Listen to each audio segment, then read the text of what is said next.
What's up mga kaduday? So for today's video ay isa pa din tong continuation sa Japan trip natin. So ito po yung part 2 ng Universal Studio journey natin dito sa Japan. So pagkatapos po naming mag-rides sa Hello Kitty Cupcake flat rides, tapos nag-Elmo's rides din kami, tapos nag-Mofis balloons din kami at saka carousel.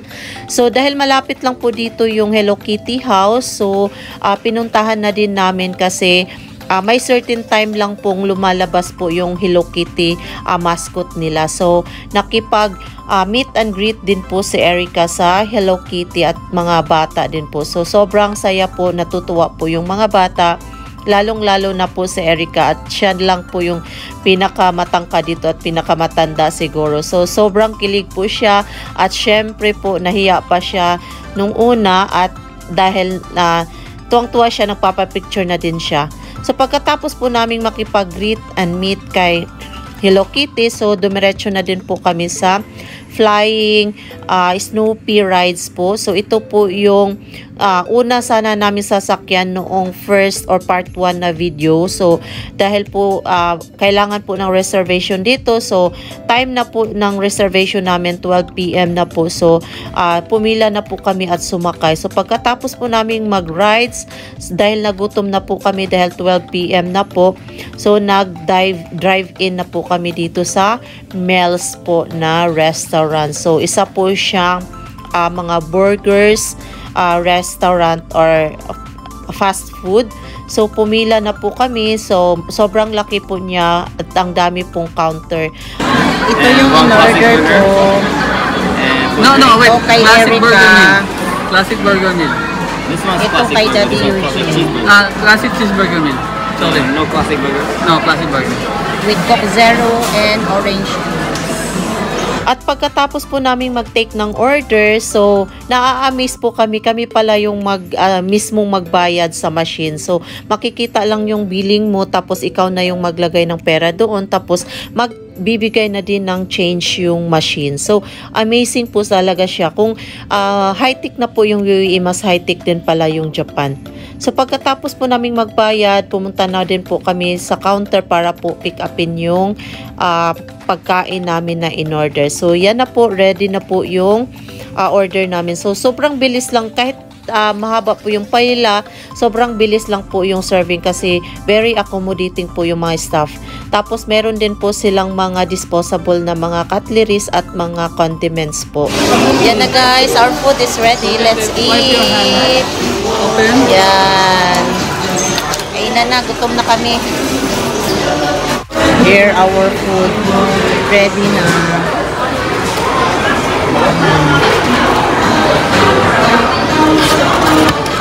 For daddy.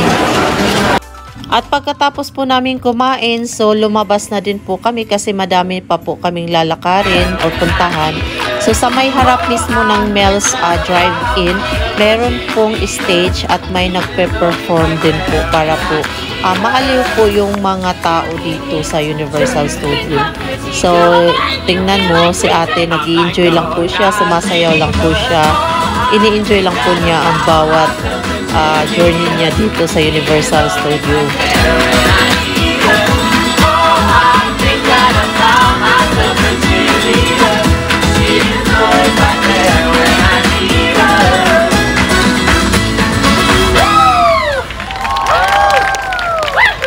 Mira, 楽しんでますか?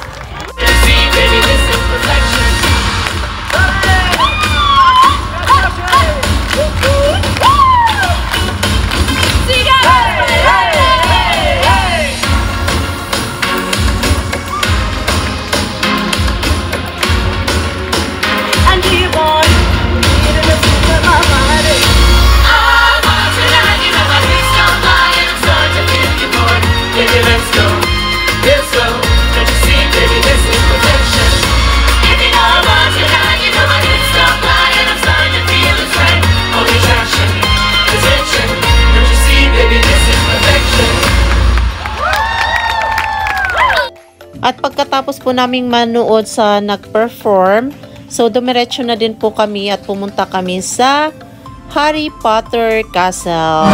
So nandito na po kami sa may harap.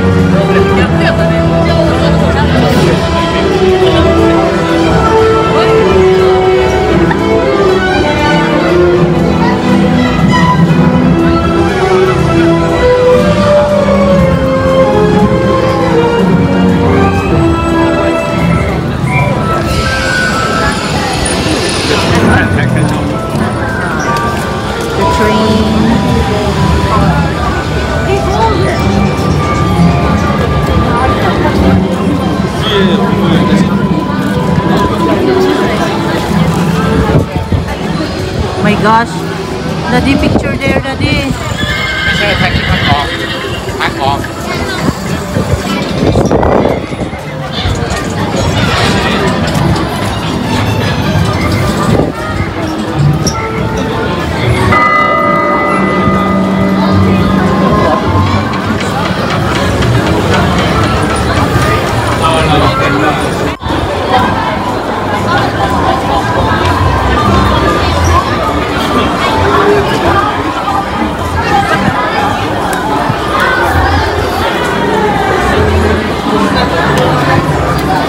Maybe you have that over there.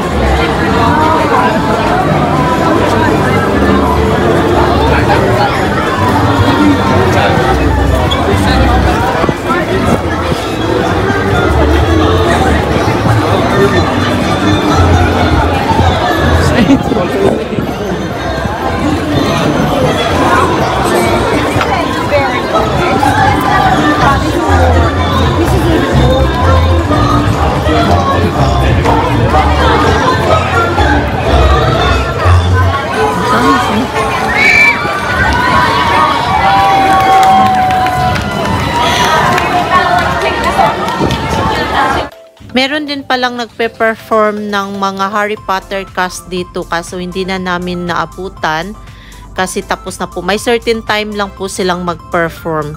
So, sobrang dami din po talagang tao dito banda. Tingnan mo po, hindi ka makakagalaw ng maayos at hindi ka po makapagpa-picture ng maayos dahil ang daming tao, daming dumadaan. At pagkatapos po naming magpa-picture, so dumiretso na po kami, pumila na po kami papunta po sa Harry Potter ride. So dito din po, Diyos ko Lord, ang haba po ng pila. Siguro pumila kami dito ng mga more than 1 hour po to 2 hours. Sobrang haba at ang haba talaga from sa labas.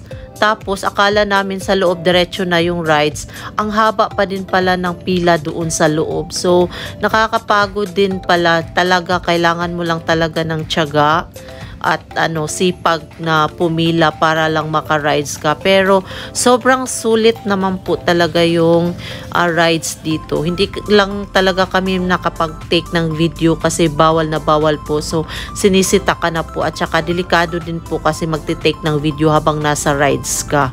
So, amazing talaga dito. Super sulit ang pila namin dito na rides na to. So, hindi po kami nagsisisi na pumila kami. Nakakapagod lang po talaga kasi ang haba po ng pinila mo tapos yung rides is ilang minutes lang po. So, syempre, pero pagkatapos naman is worth it naman po. Tuloy-tuloy lang po ang pila namin at saka sa may banda pong gitna may mga crew po na nagbibigay po ng mga information leaflets po na babasahin nyo. Tapos may nakasulat po doon yung mga don't and do's po na gagawin nyo or yung mga hindi at bawal na gagawin or dadalhin during rides po. So, iniwan na po namin yung mga bags namin at saka yung mga payong na dapat naming iiwan kasi bawal po dadalhin sa rides. So, umakyat na din po kami kasi nasa taas pa din po yung ride. So, nagulat po kami dahil may mga nagsasalita. Yun pala yung mga picture frame po. They're talking. たまたま運よく生き延びただけの男の子だろう。いや。グリフィンドールに勝ち目なば。よし。その辺に人のしょ。お客様の前なのだ。なぜホグワーツにマグルがうろうろしているのだ。どうせダンブルドアが許したんだ。ダンブルドアは全ての人の良い面を見る。魔法の力のあるなしは関係ない。それでこの若者たちの中で将来キリッチの名選手となる者がありそうだと思います。 Medyo mahaba pa din po yung pila dito sa taas.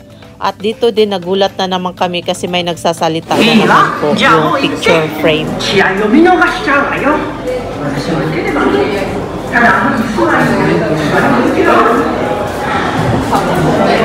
Harry Potter clothes for school. Oh my God, it's fun. It's cold here.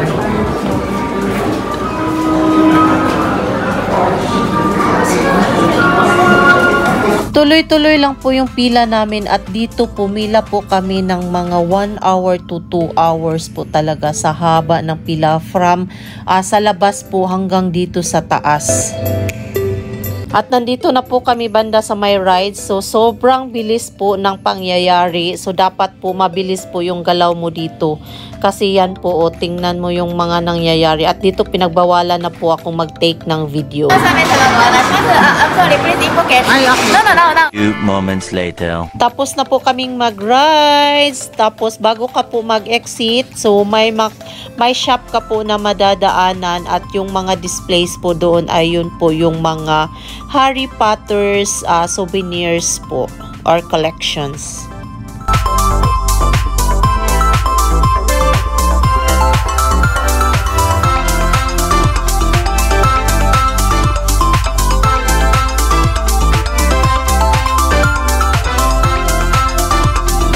At paglabas namin, pumila na naman kami dito sa high-speed roller coaster po. Dito lang din po to sa labas sa Harry Potter. So, yan po ang haba na naman yung pinila namin dito. Around 45 to 1 hour po kami pumila. Pero okay naman po, sulit naman po yung mga rides kahit pumila ka po ng mahaba. So, konting tiyaga lang talaga at pasensya.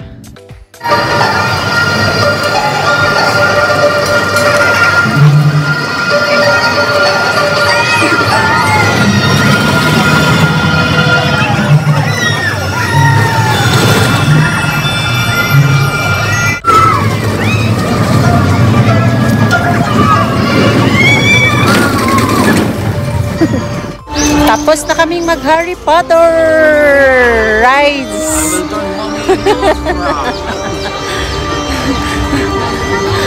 Sulit naman mga kadudays, pero ano siya, mahabang pila. Kailangan mo talaga ng pasensya sa buhay. Kasi ang haba talaga ng pila, tapos ilang minuto lang yung rides.